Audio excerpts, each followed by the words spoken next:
Hai, nama aku Adam. Korang nampak tak eye bag bawah mata aku ni? Ni bukan eye bag biasa, ni boleh simpan duit shilling dalam ni.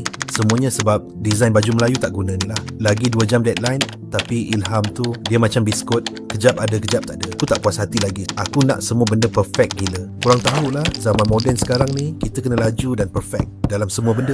Bukan macam zaman dulu. Ukuran baju pun tak boleh dapat sempurna. Kalau aku dapat pergi ke zaman dulu, nak je aku bagi training kat dorang. Dalam tengah aku bebel, tiba-tiba komputer aku dia sedut aku weh. Rasa macam ditarik. Sakit gila. Tulang aku bunyi prak. Itulah, hidup lagi. Tak masuk pun, aduh. Potong steam betul lah monitor ni. Korang anggap je lah tadi tu special effect tak jadi. Sekarang ni secara rasminya aku sedang time travel.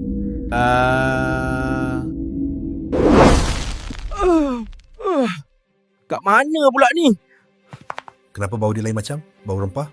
Bau ayam? Ni set filem P. Ramlee ke apa ni? Musang berjanggut syuting kat sini ke? Tapi kenapa real sangat? Tuh, kapal tu besar gila. Tu bukan CGI. Tu kayu betul tu. Alamak, check location jap. Oi, Jap Mahal. Buatlah kerja. Asal no signal pula ni. Aku baru perasan aku disedut ke zaman Melaka. Tu dah cakap besar lagi. Jap. Ni yang buatkan aku kena bagi training kat dorang ni. Salam. Sekejap Tok. Ni saya kena tegur ni. Saya tak boleh diam. Jiwa designer saya memberontak. Lari sikit ni Tok. Ni bukan lari sikit. Ni lari pecut 100 meter ni.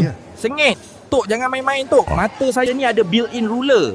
Kamu mahukan kesempurnaan? Tengok sini.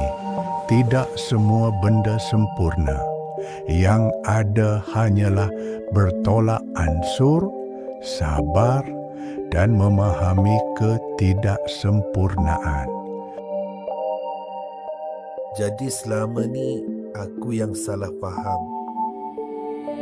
Maafkan saya, Tok. Jangan dicari kesempurnaan hingga terputus ikatan. Kekuatan kita bukan pada tiadanya cacat celah, tetapi pada kesabaran kita menerima kekurangan dan memilih untuk bersatu.